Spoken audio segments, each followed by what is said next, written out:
Imagine this. You're lying in a hospital bed. The machines around you beep steadily, your breath grows shallow, and then silence. A moment later, you find yourself floating above your own body, watching as doctors scramble around you. A strange sense of peace washes over you, unlike anything you've ever felt. And then darkness, or perhaps a tunnel of radiant light. What happens next? This question has haunted humanity since the dawn of time. Is death the absolute end, a void of nothingness? Or is it merely a doorway to another realm of existence? For centuries, mystics, sages, and ancient texts have whispered secrets about the afterlife. Secrets that challenge everything we think we know. But what if modern near-death experiences confirm what the ancients already understood? What if the moment of death is not an ending, but a transformation? In this video, we will explore what really happens when you die. We'll look at sacred teachings from ancient civilizations, insights from those who have crossed over and returned, and the hidden truths about consciousness that modern science is only beginning to unravel. By the end, you may never see death or life the same way again. Are you ready to uncover the greatest mystery of all? Death has been called the greatest of all human mysteries.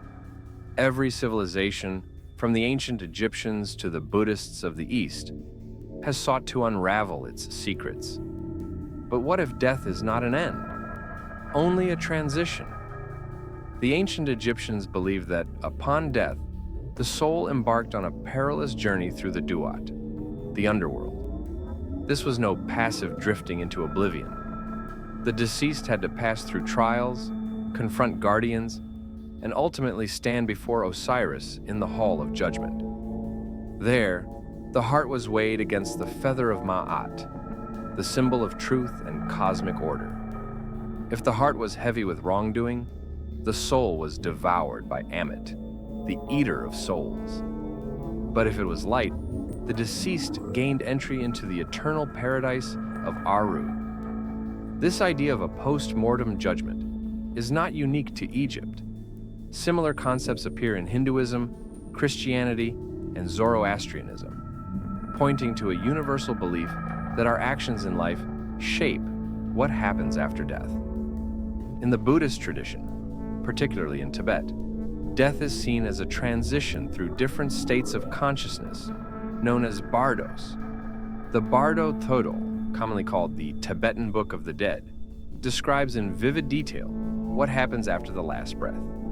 The soul experiences a radiant, blinding light, a final opportunity for liberation. But if the mind is unprepared, it clings to attachments, descends into illusions, and is drawn into another cycle of rebirth.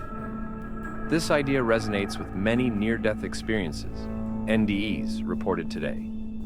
People speak of encountering a powerful, all-encompassing light, feeling a deep sense of peace, yet struggling to fully let go.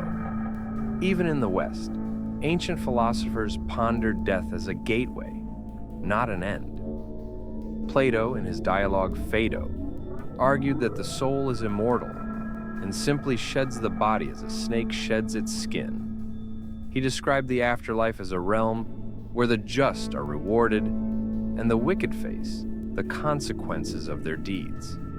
This echoes the teachings of the Orphic and Pythagorean traditions, which spoke of reincarnation and the soul's purification through multiple lifetimes. Fast forward to today.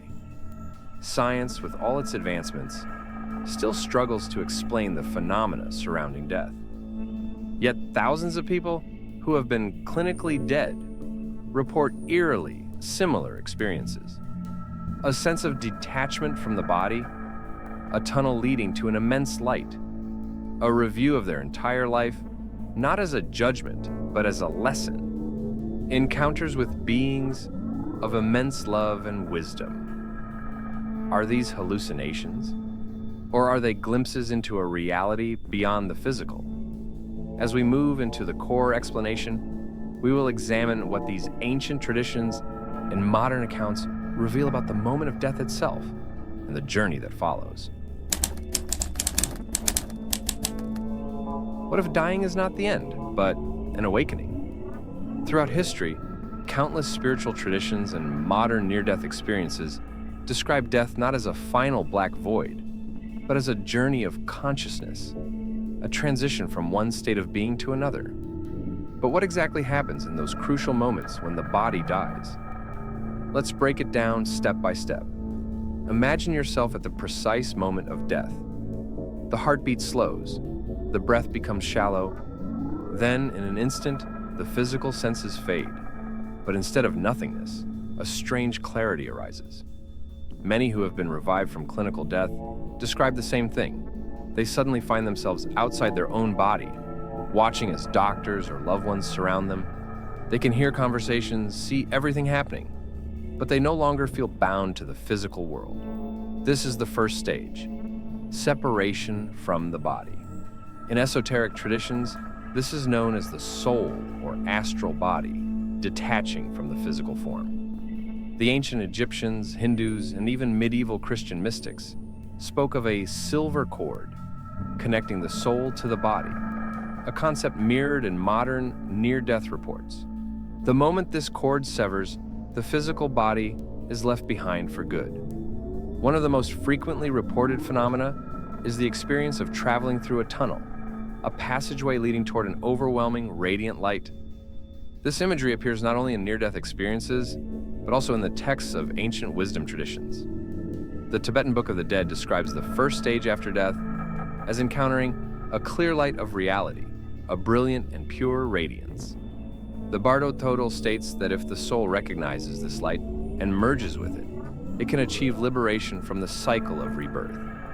Christian mystics have described angels or divine beings appearing in a tunnel of golden light, guiding souls to the next realm. Those who have experienced this light describe it not simply as brightness, but as an immense presence, something alive, intelligent, and filled with unconditional love. It is as if all fear dissolves in an instant.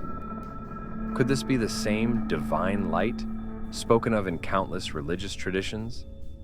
Some believe this is the moment when the soul reconnects with its true nature, outside the illusions of the material world.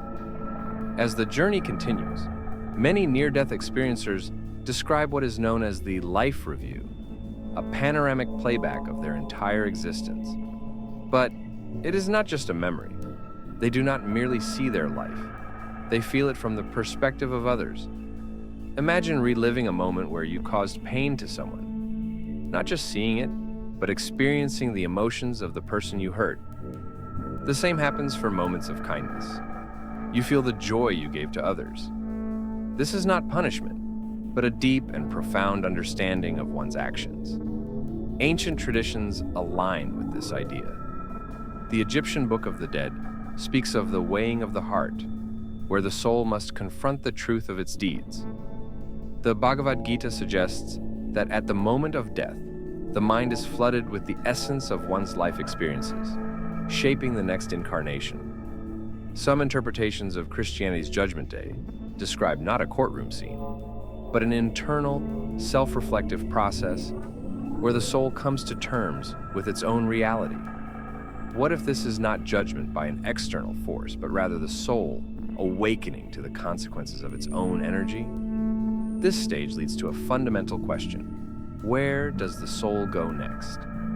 This is where different traditions and near-death experiences begin to diverge. Some speak of reincarnation, others of merging with a higher realm. Some describe wandering in confusion, while others speak of celestial beings guiding them.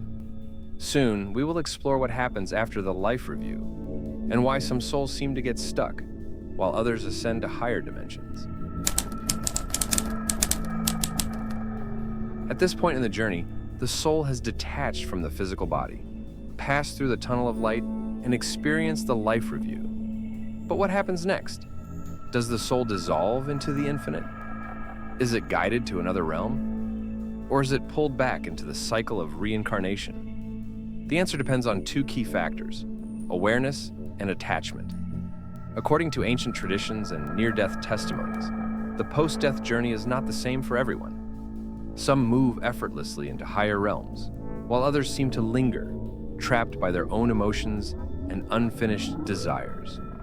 The Tibetan Book of the Dead describes multiple bardos, or transitional states, where the soul encounters different experiences based on its level of spiritual development. Similarly, in Christianity, there is the concept of purgatory, a realm where souls are purified before moving on. Many traditions describe three primary paths after death: merging with the divine, the rarest and most profound outcome. In this state, the soul recognizes the light not as something external, but as its own true nature. Those who have cultivated deep wisdom, meditation, or spiritual practice can merge with this divine presence, escaping the cycle of birth and death. The astral realms and reincarnation. Most souls do not immediately attain enlightenment. Instead, they transition to subtle realms that reflect their inner state. Some experience beautiful, paradise-like dimensions, while others find themselves in darker, chaotic spaces.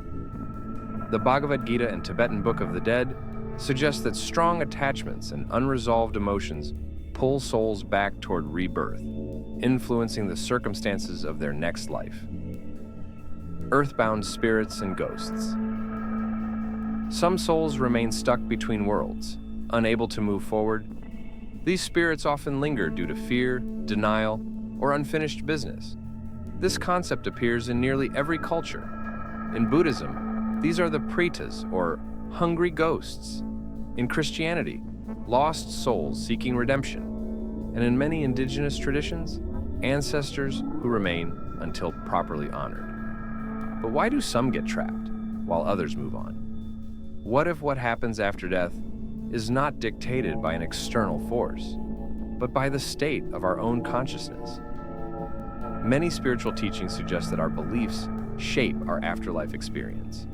If a person dies convinced of eternal punishment, they may manifest a realm of suffering until they realize they are the ones creating it. If someone believes in angels guiding them to heaven, they may experience exactly that. This concept aligns with both ancient wisdom and modern near-death experiences. Some who have clinically died report visiting beautiful realms filled with celestial music, while others describe terrifying voids of isolation.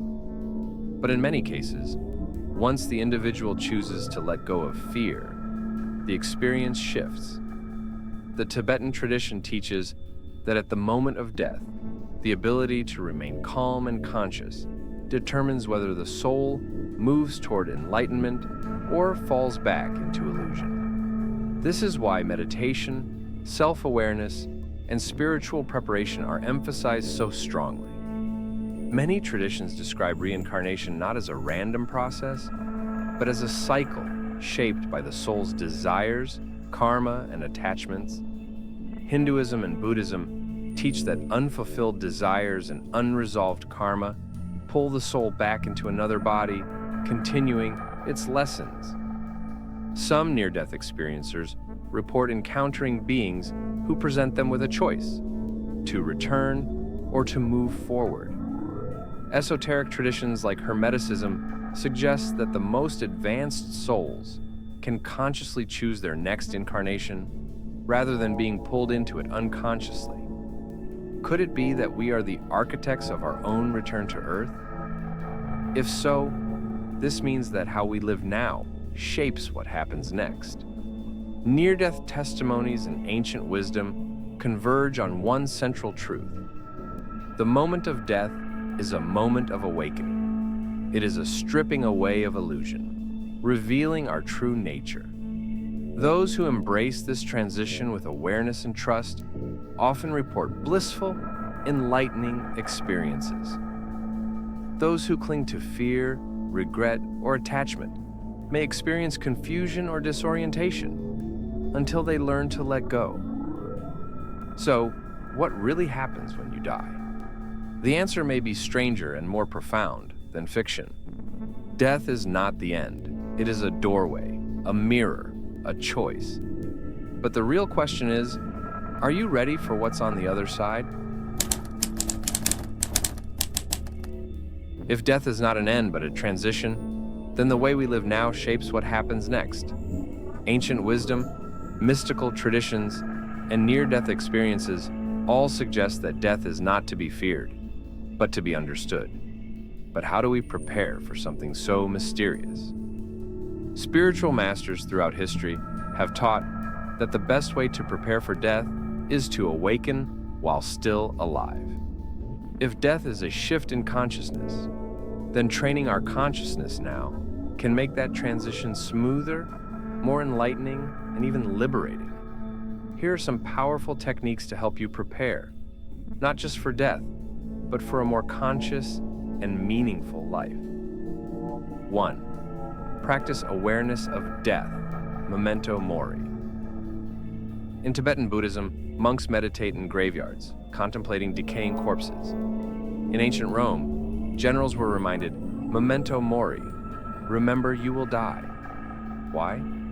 Because the fear of death vanishes when we face it directly. Reflect daily. If today were my last day, would I live differently? Visualize the moment of death, not with fear, but with acceptance. Understand that everything is impermanent. This makes us appreciate life more deeply. Paradoxically, those who meditate on death live with more joy, purpose, and peace. 2. Strengthen conscious awareness, lucid living and dying.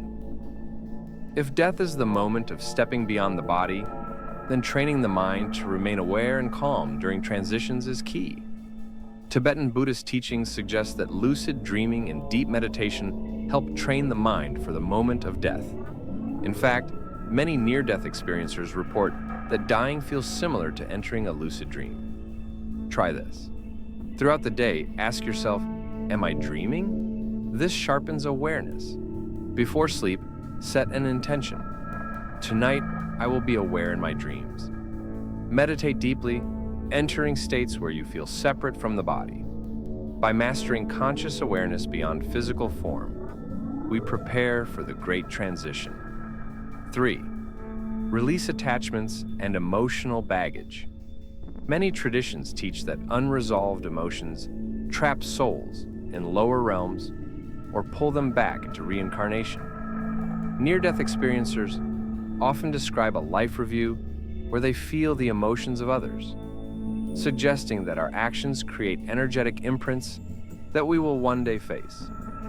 To prepare, forgive and seek forgiveness, not just for others, but for yourself. Let go of resentment, anger, and regret. These are the chains that bind the soul. Resolve unfinished business. Express love. Speak the words you would say if this were your last day. In the end, it is not death that weighs us down, but the burdens we refuse to release. 4. Cultivate inner stillness, dying before you die. Mystics across traditions, from Sufi dervishes to Zen monks, speak of dying before you die. This means reaching a state where the ego dissolves while still alive, allowing one to experience the vastness of existence beyond personal identity. The simplest way? Meditation. Sit in stillness. Observe thoughts without attachment. Let the ego dissolve. Contemplate. Who am I beyond this body? Beyond this name? In deep states of meditation, people report the same light, expansion, and peace described in near-death experiences. By practicing this now, death becomes a familiar transition, not a terrifying unknown. 5. Shift your focus from fear to wonder. What if, instead of fearing death, we approached it with curiosity, even excitement?